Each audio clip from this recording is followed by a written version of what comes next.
As many of you here today have worked in the hotel industry for some time, I'm sure you have experienced the problem of high staff turnover in your hotels. Every hotel relies on having loyal and experienced members of staff who make sure that everything runs smoothly. If staff are constantly changing, it can make life difficult for everyone. But why do staff leave frequently in many hotels? Of course, many hotel jobs, such as cleaning, are low-skilled and are not well paid. A lot of managers think it's this and the long hours that are the main causes of high staff turnover. But what they don't realise is that it's the lack of training in many hotel jobs which is a huge factor. So, what kind of problems does a high turnover of staff cause? Well, having to recruit new staff all the time can be very time-consuming, and managers may have to cover some duties while waiting for new staff to arrive. This means they don't have time to think about less immediate problems, such as how to improve their service. When staff leave, it can also severely affect the colleagues they leave behind. It has a negative effect on remaining staff, who may start to feel that they too should be thinking about leaving. So what can be done to change this situation? Firstly, managers should stop making basic errors which leave their staff feeling upset and resentful. When organising shifts, for example, make sure you never give certain staff preferential treatment.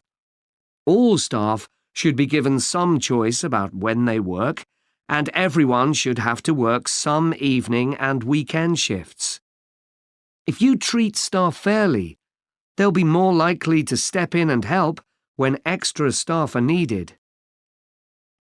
Keeping staff happy has other tangible benefits for the business.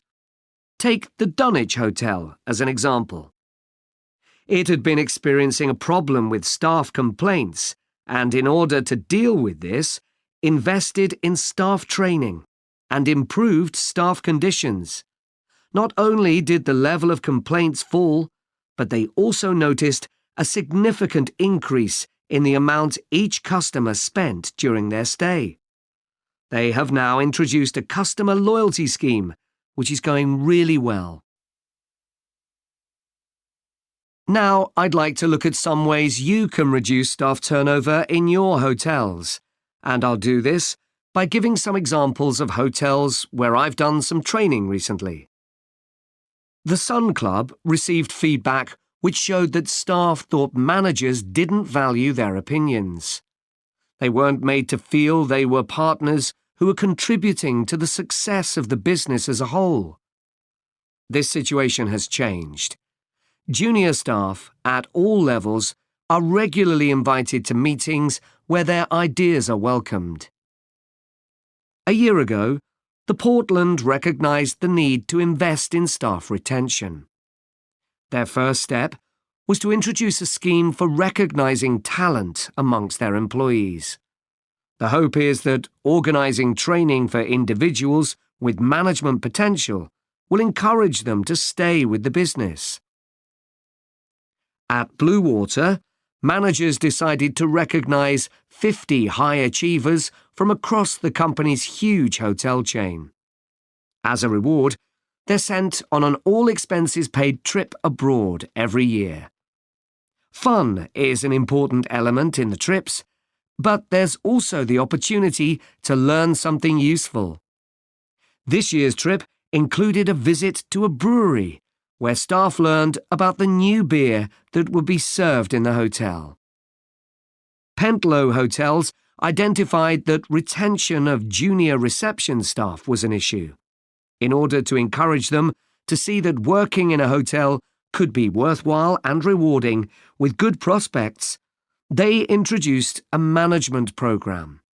These staff were given additional responsibilities and the chance to work in various roles in the hotel.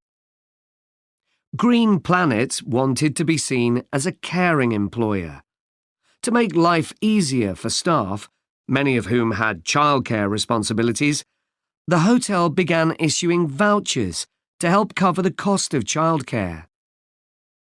Louise Marsh at the Amesbury has one of the best staff retention rates in the business. Since she joined the company, she's made a huge effort to achieve this by creating a cooperative and supportive environment. For her, the staff are part of a large family where everyone is valued. OK, now I'd like to move...